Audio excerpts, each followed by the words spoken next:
ओम तव कथामृतम तप्त जीवनम कविभिरीडितं कल्मषापहं श्रवणमंगलम श्रीमदाततं भुवि गृह्णन्ति ये भूरिदा जनाः।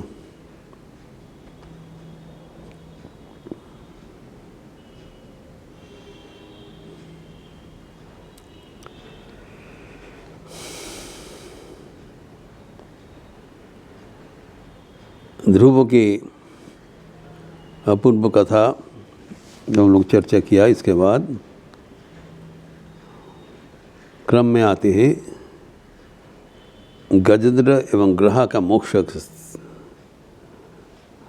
अपूर्व कथा, क्योंकि श्रीमद् भागवतम में अष्टम अध्याय में सुलिखित है। अत्यंत प्रसिद्ध कथा है जो कि भक्ति की साधन रूप से उल्लेखित है।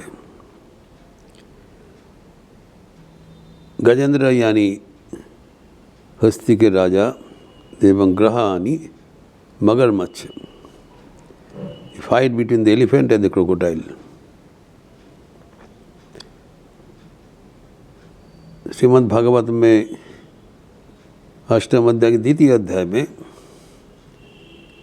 इनकी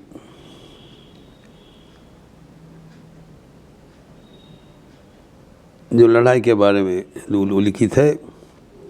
तृतीय अध्याय में गजेंद्र का स्तुति उल्लिखित है एवं चतुर्थ अध्याय में गजेंद्र ग्रह का पूर्व जन्म कथा जो भी उल्लिखित है। गजेंद्र स्तुति ऐसी एक स्तुति है जिसको पाठ करने से कहा जाता है कलियुग का सर्व पाप क्षय हो जाता है एवं सर्वशक्ति आप कोई किसी को आ जाता है। परम उपादेय स्तुति है गजेंद्र स्तुति, वेरी फेमस।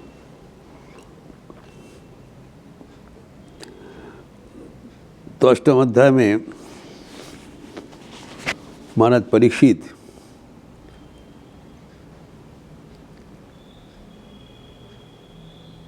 ब्रह्मर्षि सुखदेव को प्रश्न कर रहे हैं, ये आप कृपा करके हमें सुनाइए कि भगवान कैसे ग्रह का फंदे से फंसे हुए गजेंद्र को मुक्त किया। ये महान कथा मुझे सुनाइए। तब महात्मा सुखदेव ने शुरू किया कि क्षीर सागर में एक अद्भुत पर्वत था, त्रिकूट, विशाल पर्वत था। उसमें नाना प्रकार का वन था, वृक्ष था, फल आदि था, जहाँ पर वरुण का एक मनोरम उद्यान था, जहाँ पर देवांगनागण उन लोग विहार करते थे। वहाँ स्वर्ण कमल भी खिले रहते थे। एक आश्चर्य उद्यान का वर्णन है जहाँ पर सब कुछ मंगलमय है। वहाँ पर एक विशाल अत्यंत बलशाली हस्ती भी था जिसका नाम था गजेंद्र। वो अपने हस्तियों को साथ एवं बच्चे हाथियों के साथ विहार करते थे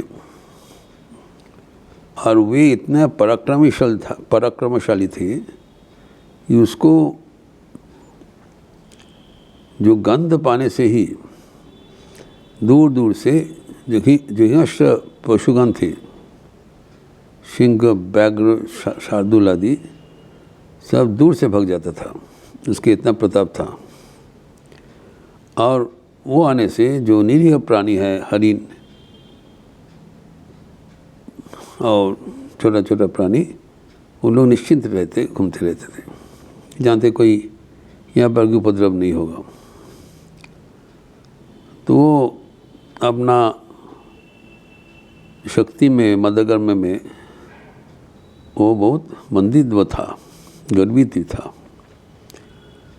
तो एक दिन ऐसे बहुत अच्छा वातावरण था, तो सरोवर में जो बहुत अच्छा सुवास पुष्प से निकल रहा था, और उनको गर्मी का समय में वो तृष्णार्थी भी था, वो पानी पीने के लिए वो सरोवर में कूद पड़ा और यथेच्छ पानी पिया एवं स्नान किया।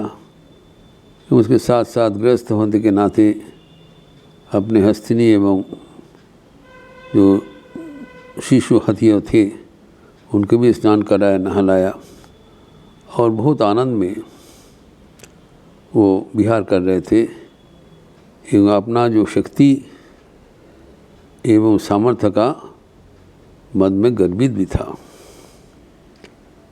लेकिन इस समय उनका जो पूर्व जन्म का जो प्रारब्ध अनुसार अचानक एक मगरमच्छ आकर, क्रोध के भरे से आकर उनको पैर पकड़ लिया। तो पकड़ते ही मगर उनको पानी की ओर खींचने लगा। ये तो अत्यंत बलशाली हाथी था, तो वो इसको शिकार नहीं किया। तो उसके साथ पैर खींचने के लिए प्रयास किया एवं मगर को ही वो स्थल को ले जा रहे थे खींच के। तो दोनों के भी तो खींचातानी शुरू हो गया। कुछ समय के लिए मगर उसको पानी को ले जा रहा है, कुछ समय के लिए गजेंद्र उसको वो जमीन को ले जा रहा है, लेकिन कुछ समाधान नहीं हुआ। तो उनके जो राजा के इस अवस्था देखकर सब हाथी विफल हो गए और चिंगड़ाने लगा, उससे कुछ फल नहीं हुआ। गजेंद्र और मगर का लड़ाई वो दीर्घतर होते चला। तो इसी चलते रहे और 1000 वर्ष तक हो गया। तो देवताओं भाई विस्मित हो गया, अरे इन लोग है कौन इतने दिन से लड़ाई कर रहे हैं, कोई भी किसके ऊपर विजय प्राप्त नहीं कर पा रहा है। तो नहीं लग रहा है समान बलशाली है। लेकिन गजेंद्र हार नहीं बना। ऐसे ही करते करते जब दीर्घ समय हो गया तो गजेंद्र स्थल का जंतु है और मगर मत्स्य पानी का। पानी में लड़ाई हो रहा है तो मगर का कुछ एडेड एडवांटेज था, तो वो धीरे धीरे ज़्यादा बलशाली होते रहे और गजेंद्र का शक्ति धीरे धीरे घटती जा रहा है। तो अनेक प्रयास करने के बाद गजेंद्र देख रहे हैं कि वो धीरे धीरे निस्तेज हो जा रहा है। तब उन्होंने सोचा कि सबके अंत में काल ही जो अपेक्षमान है, सबको प्राण हरण करने के लिए काल तो सबके लिए होगा एवं काल तो हरण करेगा, लेकिन उस समय में एकमात्र भगवान ही हमारे सहारा हो सकता है।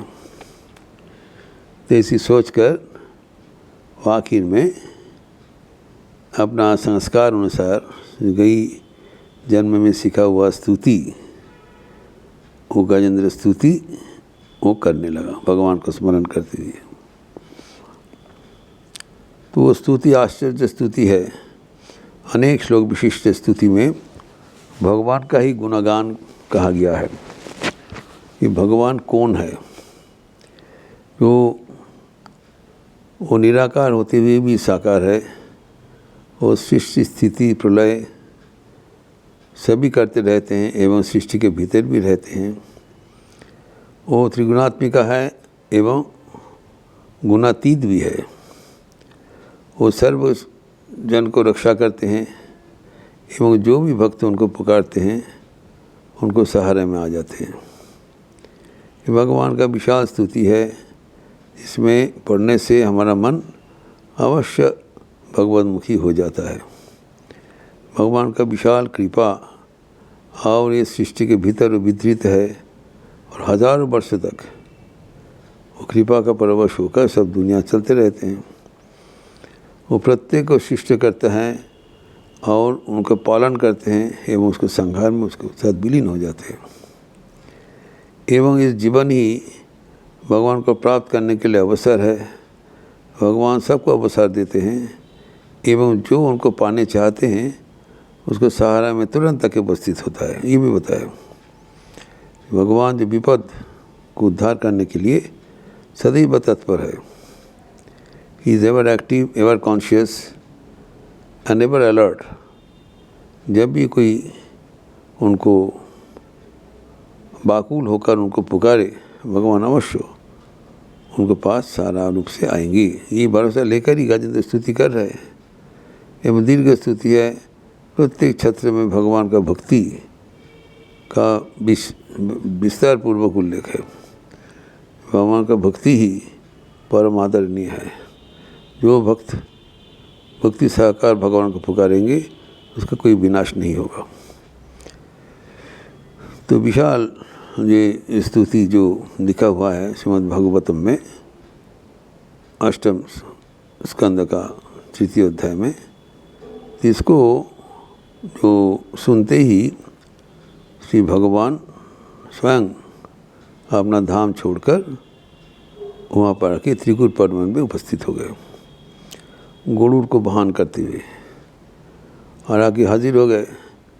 तो दूर से गरुड़ पर सवार होकर भगवान को आते देखकर गजेंद्र अति कष्ट से एक कमल उठाया और अति कष्ट से भगवान को अर्पण करके उन्हें कहा, भगवान ये हमारा ये सादर प्रणाम ग्रहण करो, हमारा पुष्पांजलि ग्रहण करो। उस कष्ट से उन्होंने उच्चारण किया। तब एकदम प्राण संशय हो गया। मगरमच्छ तो उसको एकदम ऑलमोस्ट शेष कर दिया। अंतिम पर्याय तक चले गए।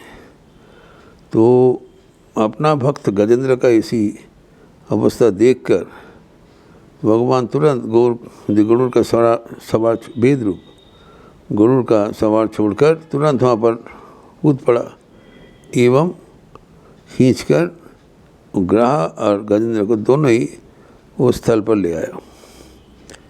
ले आने के बाद अपने चक्र से ग्राह का मुंह फाड़ दिया। फाड़ने से गजेंद्र निकल गया। निकलने के बाद उन्होंने भगवान का आप्लुत होकर स्तुति किया एवं उनका जो मोक्ष होने से चारों ओर से देवतागण स्तुति करने लगा, नृत्य करने लगा, पुष्पवृष्टि होने लगा। क्योंकि एक बड़ा अध्याय था कि गजेंद्र का मोक्ष, ग्रह से मोक्ष। एवं इसके बाद हम देखेंगे इसका पूर्व कथा क्या है, वो अगले दिन हम चर्चा करेंगे श्रीमद् भागवतम के 8वें कंदे का 4था अध्याय अनुसरण करते हुए। वो आपकी बार हम करेंगे। ओम शांति शांति शांति। हरि ओम तत्सत। श्री राम कृष्णार्पणमस्तु। आज शुक्रवार का अवसर है। सुबह 10:30 बजे शारदा संघ का माँ की स्मृति यहाँ पर प्रवचन 10:30 से एवं शाम को रामकृष्ण मठ में जो 9 दिवसीय स्वामी विवेकानंद की जयंती चल रहा है, उसमें आज आखिरी प्रवचन है श्री उमाशंकर भैस जी का रामचरितमानस का अनुसरण करते हुए राम राज्य की आधार श्री भरत जी, उसका समापन प्रवचन होगा संध्या ऋतु की पुराण 6:45 से। आप सबका स्वागत है। अच्छा रहिए, स्वस्थ रहिए, आनंद में रहिए। नमस्कार।